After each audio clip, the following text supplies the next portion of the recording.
Hello and welcome to an all-new Marvel Cast Explosion Network's hub of all things Marvel, a place to talk about everything MCU and beyond, from Avengers, Defenders to Jessica Drew and Hank Pym. My name's Ashley Hobley, your totally 100% definitely human podcast host. Join me today, Austin Kieran Martian. Do you know if you're a Skrull, really, deep down? Do you really know? Yeah, I'm pretty sure you know. But what if you've always looked like a human, you've never tried to turn into a Skrull? I think you start off as a Skrull, so then you'd have to think to become Maybe human. when you're a kid, your parents were like, hey, turn into this baby. I assume it requires some sort of effort to turn human. Also join us, the astonishing Dylan Blight. Yeah, I also am going to veto this straight away and say that's not how that works. No. That we know of. There's still, there's other possibilities. You could mind wipe somebody after they've become a Skrull. I don't know. I guess. Is that like that episode of Doctor Who with the fog watch and all that? So. Yeah, sure. I don't think the Doctor had a different... he didn't have to pretend to be a different person, though. No, he thought he was a human professor, though. He tricked himself. Yeah, but he didn't have to, keep a face up. You know what I mean? I mean, technically, every Doctor's face is a different face, you know what I mean? Yeah, but it's like a natural thing. Is it, though? We can talk about that the next time we record Fish Fingers and Custard. This is all new Marvel Cast. And we're talking about the latest episode of Secret Invasion, Episode 2, Promise. Directed by Ali Selim. Teleplay by Brian Tucker. Story by Brant, Englestein, and Brian Tucker. Fury grapples with past and present. Dylan, what do you think of this week's episode of Secret Invasion? That's it. You said it. Fury grapples with past and present. Yeah, fucking good on you, Disney. Yeah. Good on you, you fucks. Yeah, I thought it was a solid episode. Again, obviously a lot of I just feel especially after a week of saying the episode should have been longer and all this sort of stuff, I just think it should have been a 2-episode opener and then just gone from there. What, the first episode in this episode, or yeah, I think it should have just been 2 episodes done. I think it would have helped like that if that was feature length back to back. I think I would have enjoyed both episodes better than watching them a week apart. I feel honestly. Wow, how the tables have turned, Dylan. You want to binge it. You want to binge this TV series, that's what I'm hearing. I want to watch 2 episodes back to back and then have a week in between. I don't know, take that as you will. Or, if you're going to leave it at 1 episode a week, just write the first episode well enough that it can feel like it's got everything it needs to in the first episode. I don't know if, the Marie Hill death at the end of the first episode would have as much impact if you had them back to back, you know what I mean? That's the only thing. So instead of structuring the story in a way that makes sense now, we're structuring the story around cliffhangers. Oh, that's like all of television in all time, But why don't you open with the death of Maria Hill? You go backwards in time, and then you loop back to after the moment after Maria Hill. So you have a punchy opening to drag people in, and then you've got Samuel L. Jackson making out with an alien at the end there. You don't think the punchy opening... Oh, of this episode, or no, if they were together, if they were smushed together. I honestly feel the punchy open was Martin Freeman showing up. So I feel like the ending of this as well. The ending of this is better as a setup than just the death of Maria Hill. Sorry, I think going the standout from this episode is the main thing for Nick Fury is he's lost everything now, right?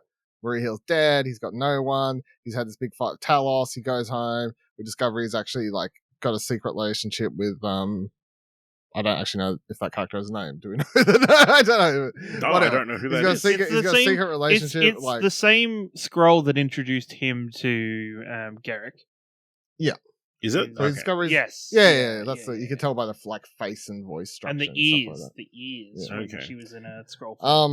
Yeah, no, 100% the same person. But I definitely feel like this ending of, okay, so he's really on his own now, basically on his own now, sort of works as more of a setup for, okay, and now I'm more interested to see where the rest of the story goes whereas the cliffhanger of Maria Hill dying was just a gut punch sort of. But it was, I don't know. I'm standing by my thoughts. No, that's fair. I think they're clearly going for a week on. It's clear that they were going for a different thing. They were going for the spectacle and the surprise of that ending. But yeah, they wanted the water cooler moment where people go and talk about it. Like, holy shit! Did you see what happened in the first episode of Secret Invasion? Yeah, and that didn't really happen. It got overshadowed by the discussions. Everyone went, wait, that show started? I haven't seen any marketing. Well, yeah, that's pretty much what happened. Like well, this was the lowest, at least domestic viewership of any of the Marvel shows since Miss Marvel. All right. Well, Ciaran, what did you think? What did you think of this episode? I think this episode had some really good moments. But I still felt weird through. I don't know. I'm not gelling with Nick Fury's character, at least how he's presenting throughout this episode. Like, I can tell they're presenting as this broken man that is falling apart necessarily. But at the same time, I don't know, there was something quite about the ending of the scene with Rhodey that I was just a little bit either confused about or just a bit unsure about in terms of Rhodey's a piece of shit. Oh, wow. Well, is Rhodey a piece of shit? I don't think Rhodey's a piece of shit. I think he handled that really well because, Nick tried to, play the help a brother out card. And... yeah. Bros before government. And I actually really liked how Rhodey handled that situation. I was just very... It just was very strange to see Nick still be, either putting on this bravado of being quite confident or quite powerful in his position, even if he's lost everything. But I don't really get that from Nick Fury so far. I don't know. I don't see Nick Fury currently as a character that has any kind of control or ability to control the situation or turn the situation around for himself. All right. I quite enjoyed the episode. I thought it was pretty solid. I think there's a lot of hints and information dropped in this episode. Obviously building up. But this episode kind of cemented. I don't know how they're going to finish this in 6 episodes. Imagine if they had a feature-length opener and then an extra episode. Wouldn't that be crazy? Wouldn't that work? Wouldn't that do good things? I don't know. Maybe it's multiple seasons. We don't know. Just imagine. Yeah, they announced it as a miniseries, but yep, you do you, boo. Yeah, White Lotus was announced as a miniseries as well, so I mean, anything can happen. So let's just dive in. We open back in 1995. We get a full recap of Captain Marvel. So if you haven't watched that movie, filled in, except for all the part with Carol Danvers, because I don't think they only show Nick Fury. I think they couldn't afford to cover. Yeah, they Mm. couldn't afford to pay for Brie Larson's appearances in stock footage. So then we cut to 1997, I want to say. There is a scene, was that scene in the spaceship something from the movie? I think that was new. That was as in where they flew away. As they flew away. That's from the movie. That's from the movie because what they've removed Carol Danvers from that scene. Because she's outside the spaceship, she's outside, right? and she waves at them, and then that shot of him in the pilot seat is the other side of it, and then she leads them into looking for this new place. Yeah, but she's just removed from the scene completely. There is just no sign of her. Yeah. So then we jump forward from 1995 to 1997. Talos and his family have come back to Earth after they've been exploring the universe. We get to meet a young Gravik. They're all being introduced to Nick Fury. They can't find a home anywhere in the universe because all the planets are occupied. So Nick Fury makes an offer that if the Skrulls come and help him in his secret spy organization, he will help find them a new world. He promises. You do this for him, he'll do that for you. Interesting scene. Also, looked like pretty good work on the de-aging stuff again. I think it looked even better than when he was in Captain Marvel, to be perfectly honest. Yeah, because he didn't have to do any running. So She. It's true. But clearly, like, the seed set up of why Gravik has an issue with Nick Fury. Never lie to a little kid. Things take time, Dylan. You know? Little kids, they need to be more patient. You know? But also raises this, just the implications of this are kind of crazy. Like, how many people in S.H.I.E.L.D. were actually Skrulls the entire time? A lot. Or could you really risk them being in S.H.I.E.L.D.? Because if they died, they'd revert back into Skrull form. Yeah, like they'd have to be just like informants, right? Like informants, or like just like in like they'd have to be just intelligence gathering, really. Like they wouldn't be able to do anything themselves or risk their own lives. Yeah. But then again, I think this episode really confuses me with the timeline of events around the Skrull, around what happened, or just different bits and pieces. Well, what happened? What's confusing? Like, not confusing, but I guess this is jumping forward later in the show. But it's stated that there is now like 1 million Skrull living on Earth. Yes. Did they all rock up during the blip? No, they came in slowly over the last 25 years. With years. Like that, I feel like that's insane to me that Nick Fury had no fucking clue then.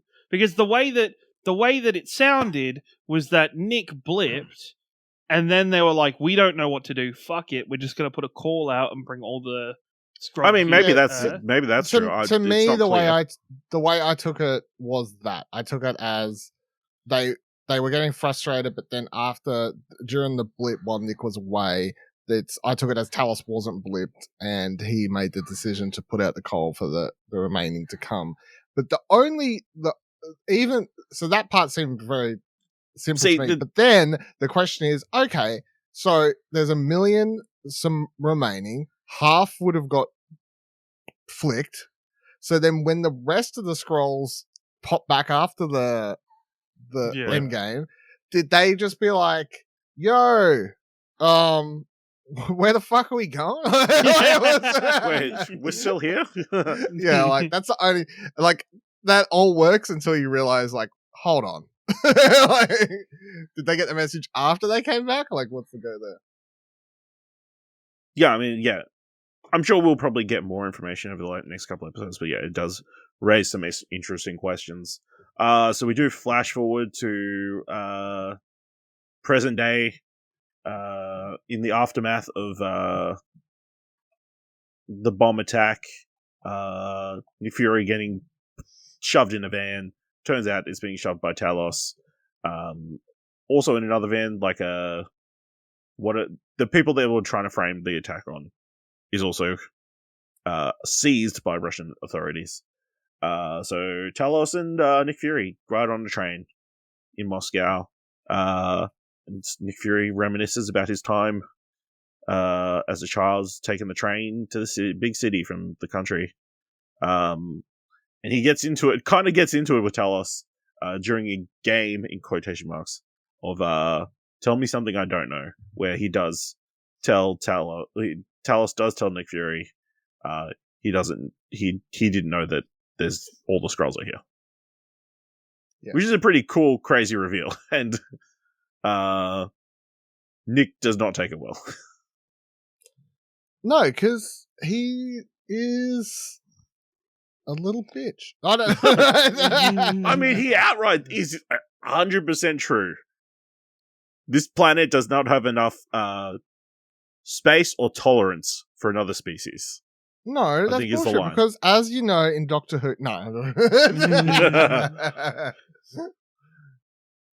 I know. I think it's interesting to, like, he sets up this whole conversation talking about racism that he went through as a kid and segregation, and then goes, "Keep your fucking people off my planet." I mean, yeah, kind of. It is a kind of weird thing where there's like a racist element to a lot of the humans' reaction to the Skrulls, And yet, well, I guess multiple times Nick Fury plays the race card throughout this episode. Yeah, like there is very much a racial undertone throughout this whole episode, which is I'll be interested to see if this is something they continue to explore, the parallel of it being paralleling it to Aliens, like going forward in the show.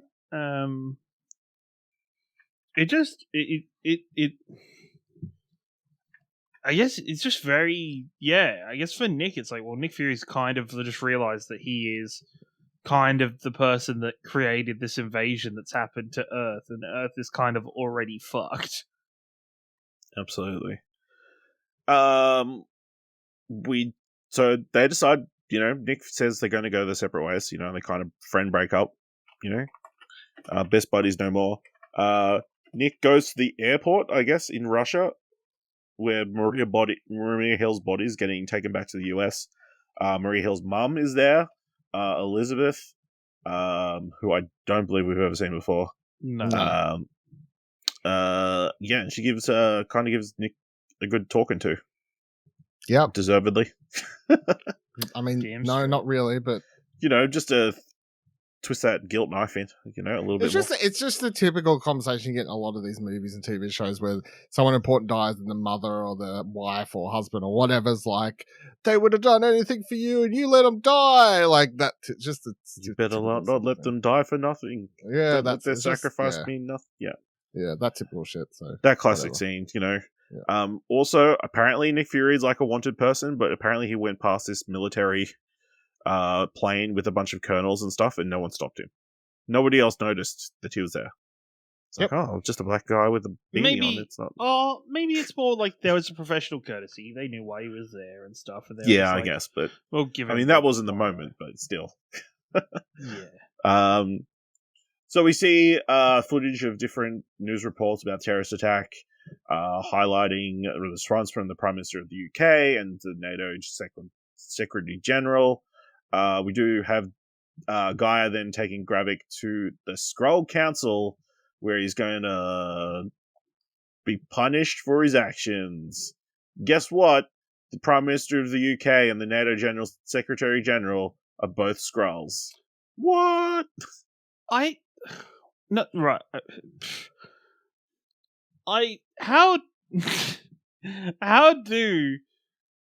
How do these two very important figures in world politics get together in this location without anybody noticing, or without it being more Skrulls? More Skrulls? Yeah, someone else goes in and plays the role of Prime Minister, so that this one can come in. I guess that would be my theory. But Gravik is now the general of the Skrull army, the Skrull people, and they're declaring war on humans. He pretty much says, humans, they've been trying to kill themselves as soon as they've been upright, trying to kill each other since they've been upright, and anything we do to them will just be hastening their end. What was going to eventually happen to them. And he's not wrong. But there is one member that does not side with Gravik and is allowed to leave. And she promptly calls Talos to tell him what's up, So, and he wants to set up a meet with Gravik so they can talk about stuff, but also his daughter, who's just sitting there outside the room the entire time. So then we get, War Machine, old James Rhodes there in Europe. I guess they're in Moscow still. Serving as... No, they're in London. Oh, they're in London now? Yeah. It's hard to keep track. I feel like they should have... They need some of those title cards. You mean exactly like they did? Did they? They 100% had I feel like it was a little bit too subtle. There was a giant screen that said London on it before that scine. 100%. Still a bit too subtle is what I'm saying. So Brody gets grilled by all these European nations, and he's like, America, fuck yeah. suck my dick. That's pretty much what he says, you know? That's pretty much what he does. He says, yeah, we got all this military. What are you going to do about it? We'll only be polite for so long. Then he sets up with a meet with Nick Fury, who comments on his suit. He meets at some sort of nice bar. They have a conversation in which Nick gets fired, pretty much. It turns out Rhodey had known about Skrulls for several years. But yeah, Nick Fury is disowned by the American government. Yep. I thought really good scene. Can't have a good spy movie without the main character getting kicked out of their organization. That's when all the best ones happen. On the run. James Bond, Ethan Hunt. Several Born times. Identity. Just every time. Just every time. That's true. So now it's happening. James Bond even. Several times, yes. Several times. Yep. Yeah. So Nick Fury. Add him to the list. I thought, really good. Rhodey, Yeah, it was kind of weird that Nick played the race card here as well. Like, help a brother out. I thought it was a bit... I don't know. It just didn't land perfectly with me throughout this. I just don't know. It seemed like very different to the Nick Fury we've seen so far in this series and just in general. Like, I don't think Nick generally goes to the well of, hey, do this because I'm Nick Fury. Like, he's normally very straight man and very like, no, you're just going to do it. Like, you're just going to do this because this needs to be done because this is what needs to happen. And so to see him kind of stretch to, help a brother out is, I don't know, just felt a bit off. And maybe that's just because of how the character is currently. I feel, it's also, he doesn't have that many cards to play. He's like, all he can rely on is goodwill and trust because he's kind of down on he's burnt all his equity, I guess, already. Do you reckon Rhodey's security guard was a Skrull? Was Rhodey a Skrull? Somebody has to be, yeah. I don't think Rhodey's a Skrull. There's got to be one of these main characters has to be a Skrull. Like, I'm even waiting for Nick to be a Skrull. Like, just they've already done that. They've done that, but I feel like they're going to do it. I don't know. I'm even waiting for that happening again, or to like explain why he's so out of character again. But I guess they've already done that. I don't know. I can tell you why, because it's a Marvel TV series, and it's about trauma. No, that was last phase. Oh, okay. Okay, so we're going back to the Skrull camp in the Russian, nuclear base or whatever. Gravik getting congratulated by all the people in this camp. But Gaia is doing some snooping because she feels like snooping for some reason. Do some snooping. I don't know. I don't know who Shad's side she is on. Is she Team Talos or was she in on the? It's not 100% clear if she was in on the attack. I mean, I took it that she was aware. Okay. The thing is, I don't know. Like, there's just a few reactions, or especially like how she was looking around the situation before she left, where she was very startled with what was happening, or very. She also asked if she knew that Nick Fury was going to be there, if that was a plan. So yeah. But yeah, she sneaks into some sort of research facility, where Rosa Dalton, who I don't think is a character, an established Marvel character, but she's doing some sort of DNA research or tech stuff. Nailed it. It's not. Yeah, using some sort of machine. She's got a bunch of samples. Gaia goes and looks in a computer, which I don't know. Is that maybe those are the only kind of computers they have left in Russia? All those old machines running on Windows 98.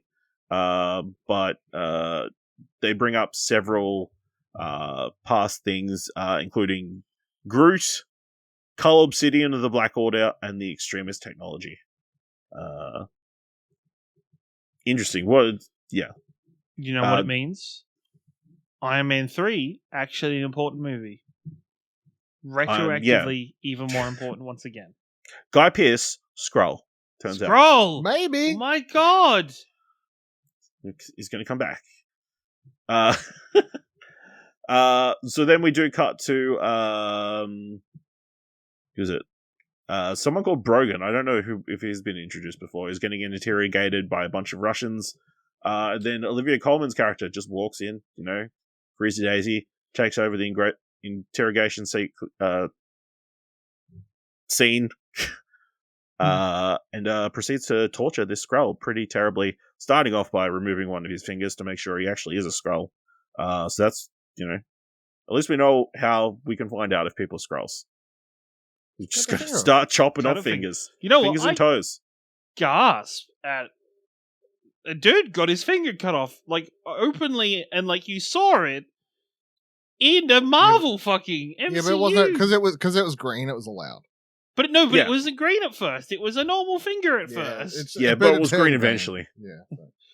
It was green. It was green all along. It just didn't look green at first. It was green when it mattered. So then she does chemical experiments on this dude, trying to get information about Gravik's camp and what they're doing. And he reveals that they've got a doctor doing DNA research building some sort of machine, something to make them stronger.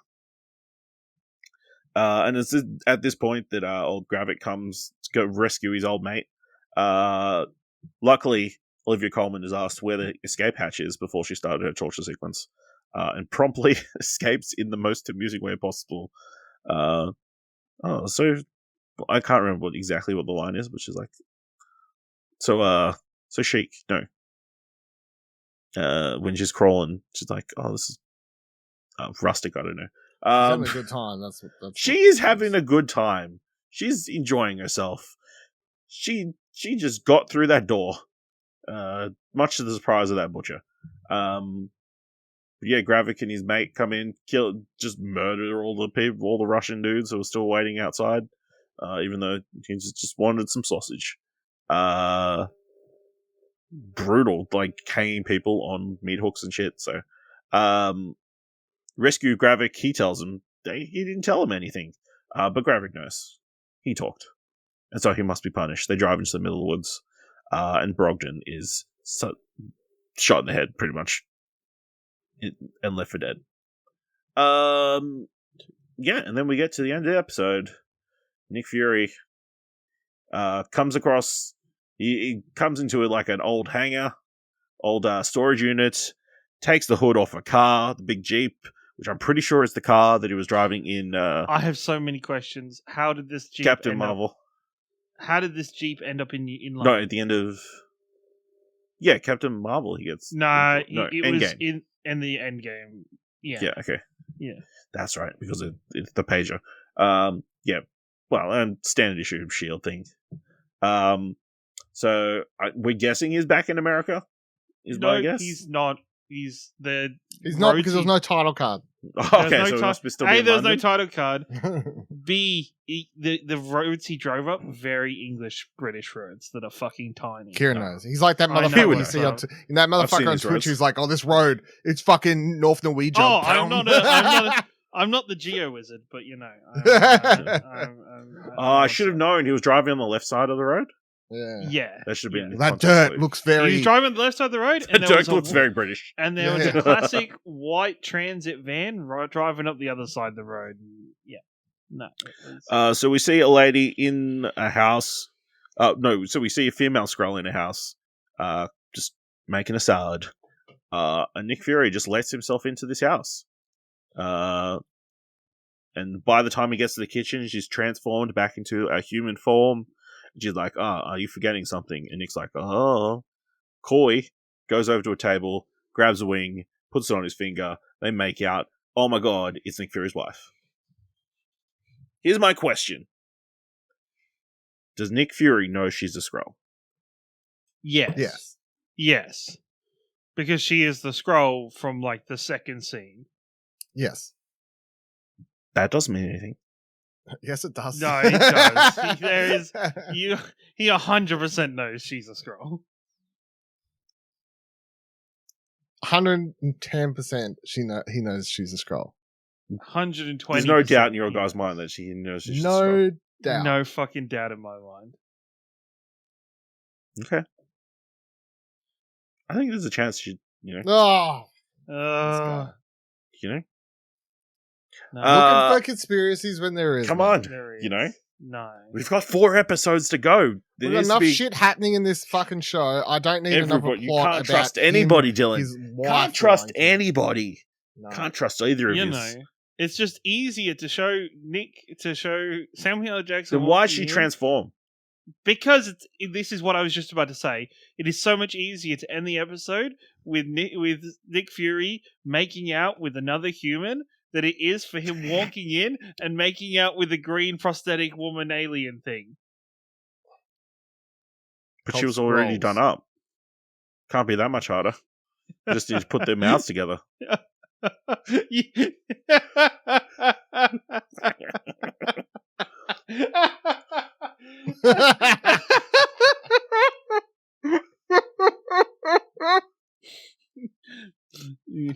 Ashley just sat there in the kitchen with him, like, you guys should just kiss. just put your mouths together. So apparently her name's Priscilla. So know that going forward. Does that even raise more questions as to why Nick Fury has been off planet for like several years, or does this explain everything? It's like, man, I need to get off the planet. I'm in the doghouse. No, I don't think that's the case at all. I just think it shows even more reasons why he cares so much about the Skrulls' existence and why he's been so caring with helping them escape and helping them find a home. Because he's been bumping uglies with one. They've been doing the What do you think, horizontal Dylan? alien mash. Oh yeah, they're fucking. Exactly. They are fucking.